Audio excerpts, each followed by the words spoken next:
Hello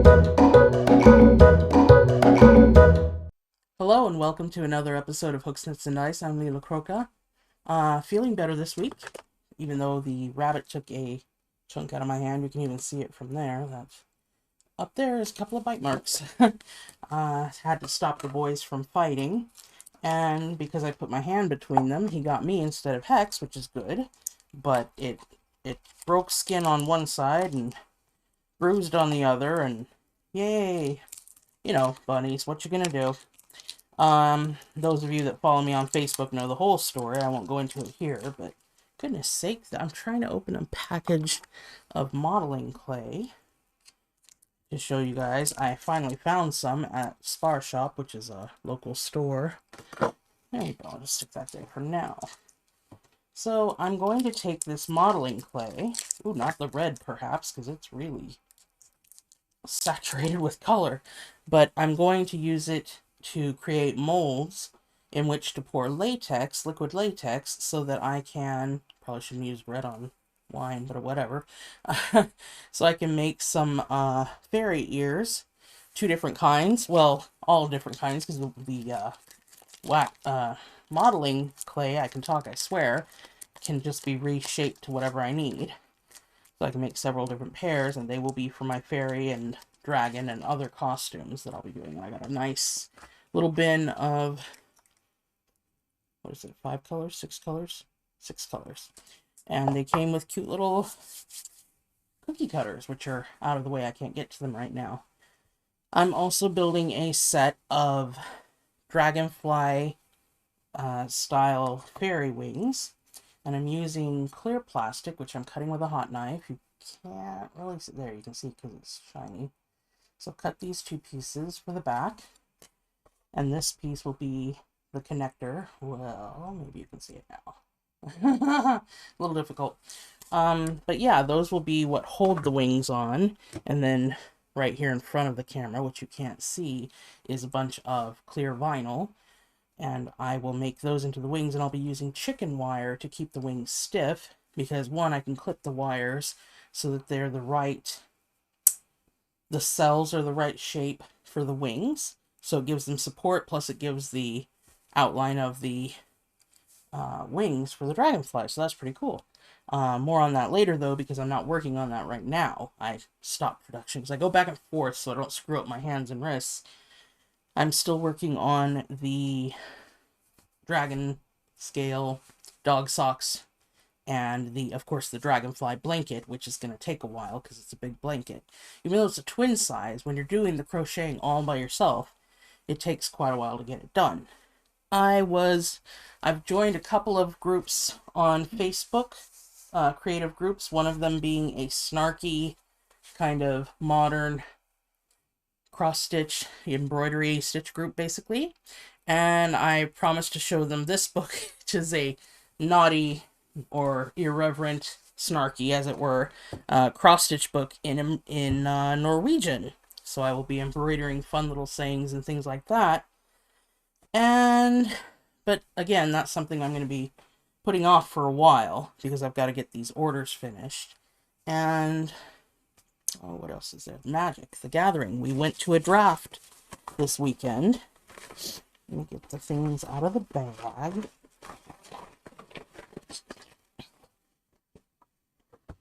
This is the dragonfly blanket. I've made some progress because I worked on it while I was waiting for my turns. Or rather, at the end of the matches while I was waiting for the next match. Oh, it must be in the... here? No? Alright. I could swear I brought my dice bag down, but it doesn't look like I did. I must have left it on the couch. Tommy, did you happen to see it? My dice bag? No, it might be on still on the couch. Rats, because oh, nope, I set it on the floor here. Ha ha! Victory! So, Tommy and I drafted how many times? 3? 3 times, yeah. Yeah. And he paid for most of it for me, like a sweetheart. And I got some really good cards. I got 4 rares and 1 mythic rare with the alternate art. And Tommy happened to draft the same mythic rare with the regular art. So I swap with him because the one with the alternate art is worth more. And I will show that to you when I get it out. I got some of these cards here. And let's see, I have the 2, 3, 4 of the rares. I will show those to you first. So first, I have Soul of Eternity. That's a neat one. Probably can't see it too well, but basically it's an avatar creature. Soul of Eternity's power and toughness are equal to your life total, each equal. And it has Encore for 7 colorless and 2 white. And for that, you can exile the card from your graveyard. And for each opponent, I can create a token copy that attacks the opponent this turn if able. They gain haste, and I sacrifice them at the next end step. I can only activate it as sorcery. Pretty good card.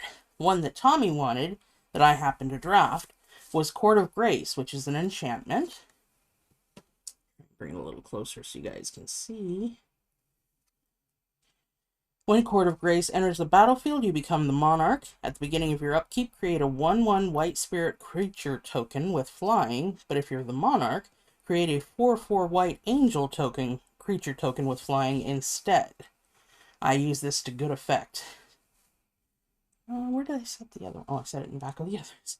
Then there were a lot of sagas in the first draft, what did we, was it? Kaldheim we drafted first. Oh yeah, Kaldheim, which is loosely based on Norse mythology. So I got King Narfi's Betrayal, which is a saga, and the first step, which happens when you play it, each player mills 4 cards, then you may exile a creature or planeswalker from each graveyard. The second one is and the third one is until end of turn, you may cast spells from among cards exiled with King Narfi's Betrayal, and you may spend mana as though it were mana of any color to cast those spells, so that's kind of cool. And I also happen to get King Narfi himself. I'm going in the wrong direction, trying to show you the name. There you go. And finally, for my rares, I got Harald Unites the Elves. And this saga in the first step says mill 3 cards. You may put an elf or Kivar card from your graveyard onto the battlefield.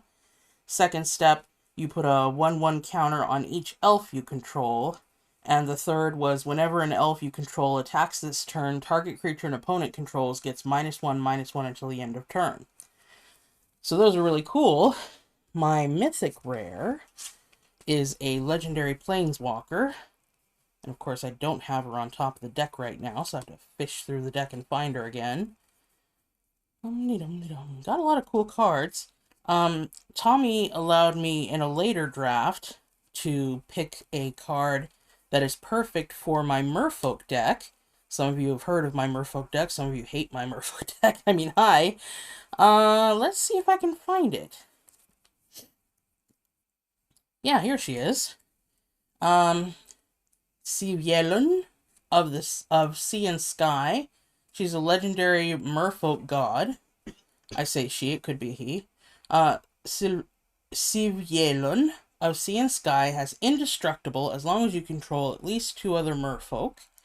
And when Sivjelun, it's a hard name for me, attacks, draw a card, and other merfolk I control have Ward 1, which means whenever another merfolk I control becomes the target of a spell or ability an opponent controls, counter it unless that player pays 1. So that's sweet card there. I'm tilting it. There. So, let's see. Oh, and I drafted Radiant Epicure, but it was late, like really late, and I was super tired. So I read Radiant Manicure. Yeah, totally. I'm a win with my Radiant Manicure. Not really. My nails need to be repainted. So here is my mythic rare, and I'm probably going to butcher this name as well. Gedrona Dihada, legendary planeswalker. I can't talk anymore. Dihada. She has protection from permanents with corruption counters on them. And when you +1, each opponent loses 2 life and you gain 2 life. And you put a corruption counter on up to 1 other target creature or planeswalker. which is how she gets protection from them. -3, you gain control of target creature or planeswalker until end of turn. Untap it and put a corruption counter on it. It gains haste until the end of turn. And -7 is gain control of each permanent with a corruption counter on it. So it's pretty hot stuff. Let's see if I can put it a little closer. So that's the normal art. I've already traded the alternate art. It's the, what did you say it was, unfinished? Or It's a sketch. It's a sketch of what this was going to be. So, do you know how much it's worth? He's going to look it up for us, see how much it works. It's worth. Let's try that again. I used it, and Tommy didn't know I had it, and we both happened to play. Not only did we play this at the same time, we apparently drafted the same colors for our decks so that we could play this card, because it's a 1 colorless, 1 island, 1 mountain, 1 swamp. And so he didn't know that we had the same color decks, and he's like, hey! And I'm like, yeah, get out of my bathtub. But it was cute. Got some other fun cards that I can tell you about while he's looking that up. Oh, I got Firja, Judge of Valor. Look at the old school art on this. I'm trying to... There we go. I just love this card. I think Tommy got one for me before. Either that or he showed it to me and I said I want. It's a legendary creature. It's an angel cleric. It has flying and lifelink. And whenever you cast your second spell each turn, look at the top 3 cards of your library, put 1 into your hand and the rest into your graveyard. And it's for 2 colorless, 1 plains, and 2 swamps. So that's not bad, I think. The other one is about $3. $3 for the one that I gave you? Yeah, it's slightly under. The one you got was slightly over $3. Okay, so the one that he traded for was slightly under $3. The one that's over is a little over $3, so that's nice. Let's see. Basically, I built... What did I build? The thing is I took the second one apart. I built one around, because we played a commander draft, and I actually won that one. And funnily enough, I drafted Rebecca, Architect of Ascension, the foil, and then everybody was passing around the non-foil, so I grabbed her too. Because I grabbed 3 of the Prismatic Pipers, and I was asking Tommy between... during the draft, hey, if I play 2 Rebeccs, which they both can partner, can I then play 2 Prismatics, one partnering with the other? He's like, no, can't do that. I'm like, dang it. But, I like to think outside the box and do stuff that regular, better, let's be real, Magic players don't even think about. Oh, I also got, Araumi of the Dead Tide, which is a legendary creature as well, a merfolk wizard. And that one's pretty. I'm twisted. There we go. Kind of looks like they're surfing. So I've got some new stuff for my merfolk deck. And then I think I gave Tommy one of my Kuombaj witches, and it was a different artwork than this. But then I happened to get this one myself, so I'm pretty happy about that. I think it was all the way around. I gave you. No, I'm pretty sure it was from my brother. You had, like, 3. Right. And I didn't have the one. But it was different art than the one you had. So I got lots of legendary creatures because we were drafting for, Commander. I wanted to have as many legendary creatures to choose from as possible. So I got a really cool Rakdos one. Jury, Master of the Review. He's a human shaman. There we go. One of these days I'll get it tilted correctly. There, now you can see. Yeah, so basically I got a lot of cool cards from the drafts. We did several drafts. And I traded a few back and forth with Tommy. I got some fun tokens. Especially this one. It's a little crow. It says bird, but it's a little crow. Just like me. So yeah, we will be going through these and helping me build a good commander deck, help buff up my merfolk deck, and generally just use these cards to either make cool new decks or beef up existing ones. So that's what I've got from that. Put all this stuff away real quick. Oh, I think I showed you guys, but I might not have. Tommy's mom and niece bought the bunnies a bag of pellets a while back. And at the bottom of the bag was a trading card. It's kind of like magic. Look at that. It's got stats and everything. So that was a lot of fun. I took it with to show the guys at the draft, and they got a kick out of that. But let me tell you, I have never used anti-bac so many times in one day. Oh my god. Because I'm fully vaccinated. I just completed my vaccination the other day. And Tommy's had his first. But people were still like, which is good. I mean, I'm glad they're concerned. So we had a bottle of anti-bac on the table. And we were just, every time we had to pass cards, pretty much. Because not everyone's vaccinated. And the vaccine isn't 100% effective. But, because I'm not out in public much, I don't use anti-bac much. I wash my hands instead at home. So I'm like, God, my hands are going to get so dry. They didn't, though. That was good. So, let me see. Is there anything I missed? I don't think you talked about the D&D game. I thought I talked about it last week. Okay, well, we had a D&D game. Pretty much everyone from our old original crews together in the D&D party, with the exception of one player who couldn't make it. And we grilled for dinner. It was meant to be a standalone one-off, wasn't it? Yeah. Yeah. Why don't you help me tell about it? This is Tommy over here, by the way. Yeah, well, what's basically play out the end of the campaign as it sort of been meant to end. Yeah, rather than people having to move away. Yeah. So we began playing at the end. A lot of role playing. I played Red Maximus is a character from Disgaea 5. Mm-hmm. Yes. And I played Blue. Oh, I said Maximus. Red Magnus. So I played a character based on Red Magnus. Mouthful. Called Blue Maximus. And I had like -1 in intelligence. Yep. So he was a Kensei monk. Yeah, I'm not sure how it's pronounced, but he's a monk, and he missed a lot of school apparently. He doesn't actually remember his real name. He calls himself Blue Maximus for reasons that are not safe to discuss on this channel. But you can imagine. Anyway, lots of role-playing, which some people wanted to move past.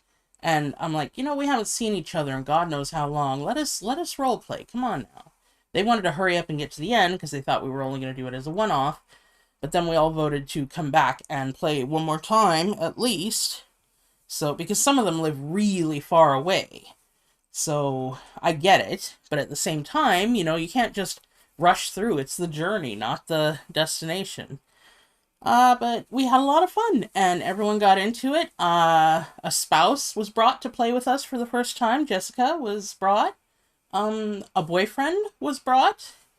And he hadn't played with us before either, had he? No. No. So, Robin was the boyfriend. And yeah, it was really nice seeing everyone again. It was good, fun play, and we had a lot of fun together, I think. So I look forward to the next session, which is going to be a while. When is it going to be? August something? Like the last verification, like August 3rd or something. Yeah, I think so. August 3rd sounds right. So it's a while yet, but it'll give us time to get everything prepped and have a lot of fun. August 1st. August 1st. That's my sister's birthday.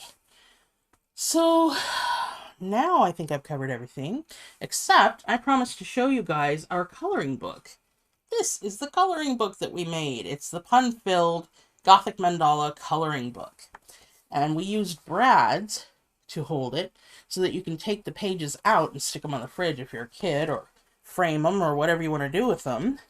But I went through in Illustrator I'll give you a preview here. And made different mandalas, and the puns are at the bottom of the page. So this one says, "Let's be frank." So it's got all kinds of lab equipment and body parts, and it's for Dr. Frankenstein. And, well, come along. There's 6 pages to color in different styles. This one is more just a picture to color. It's not so much a mandala. Make no bones about it. If you look in the mirror, you can see there's a reflection, and the candle's floating by itself, but looking in the mirror, you can see there's a ghost holding it and going. So, lots of fun, and these are free goodies. People that are joining us in the HCAD after show will have a chance to win one of these coloring books, and I finally have the buttons with me as well, so they can win either a coloring book or, whoops, if I don't drop it, a pin back button. It's kind of hard to show. There we go. Or, if I can pick them up, a silicone bracelet with our logo on it. So yeah. Anyway, that's all I've got for right now. I'm going to jump in and get this... Sorry, that's my phone. Jump in and get this uploaded so you guys can join us in a few minutes for the after show. I'm going to make the after show a little longer today because it's supposed to start at 9, which is 2 minutes from now. So I want to make sure that everybody that knows the schedule wants to get there. They'll have time to get in and see it after having watched the episode today. So anyway, thanks for watching and have a great day.